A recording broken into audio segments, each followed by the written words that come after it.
السلام عليكم ورحمة الله وبركاته. ازيكم حبايبي؟ عاملين ايه؟ اتمنى يا رب تكونوا بخير. هنعمل مع بعض النهاردة منين. طبعا انتوا عارفين المنين وبنشتريه من الفران او محلات المخبوزات. مؤخرا ثمنه بقى غالي جدا. يعني تقريبا النص كيلو 35 40 45 على حسب المكان اللي بتشتريه منه. فأنا هاعمله في البيت بطريقة سهلة جدًا، مكونات بسيطة أبسط ما تتخيلوا، و وسريع، وهاوريكم هنعمله مع بعض إزاي.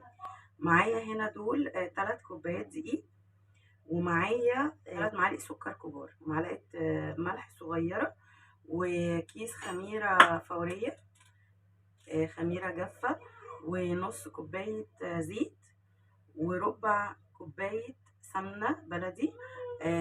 هي مش سايحة ومش جامدة، يعني بدرجة حرارة الغرفة، اهي طرية علشان نعرف نعجن بيها.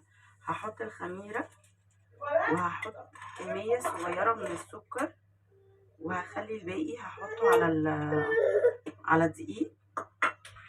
هحط هنا حبة مية دافيين. بصوا حطيت تقريبا ربع كوباية مية، وهقلب الخميرة ادوبها كويس، وهسيبها تخمر على بال ما احضر الدقيق بتاعي. هنيجي للدقيق، هحط عليه السكر اللي عندي. احنا قلنا هنستخدم 3 معالق سكر كبار. هقلبهم في بعض.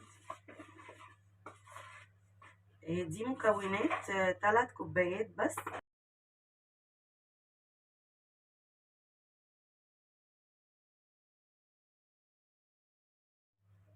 هقلب الدقيق في السمنة الأول.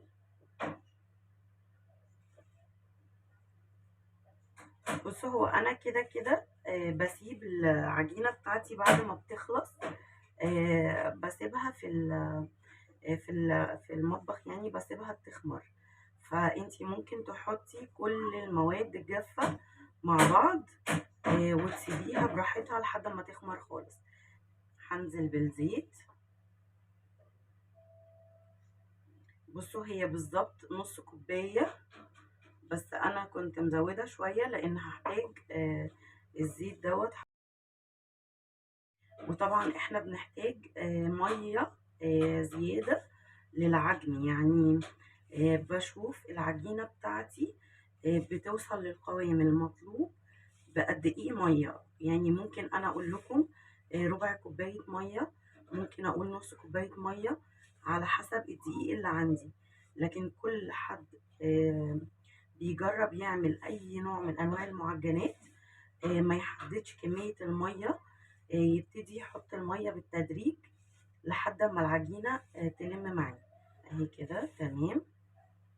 بصوا العجينة عملت معايا ازاي. الدقيق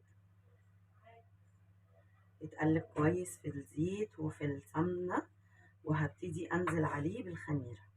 الخميرة بمية دافية، يعني مش هتاخد وقت طويل على بال ما العجين كله يختمر. زي ما انتوا شايفين كده، بننزل بالمية بالتدريج. اهي العجينة خلاص تمام. هسيبها بقى شوية ترتاح وتخمر حبة، وبعد كده هرجع اقول لكم هعملها ازاي. اهي بصوا العجينة ده القوام بتاعها. يلا بينا نسمي الله. بسم الله الرحمن الرحيم. اهي العجينة معانا. انا هقسمها.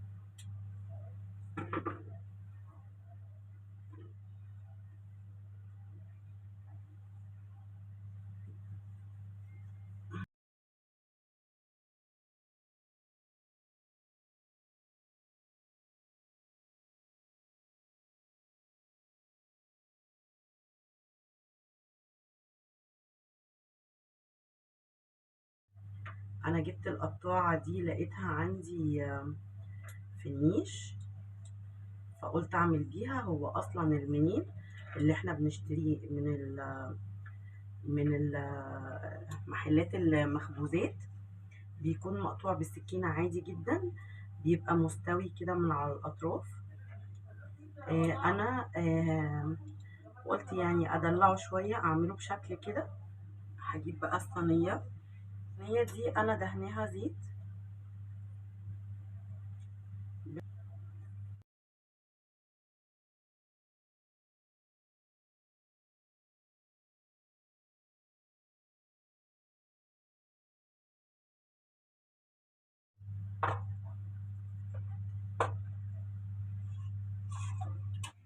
ده يا حبايبي شكل المنين بتاعنا بعد ما خلص، أو القراقيش. بصوا مقرمشة جدا، لونها من تحت حلو قوي ومن فوق ما شاء الله طلعت تسويتها حلوة. بالنسبة للتقطيع يعني هو كده ده حجمها كويس،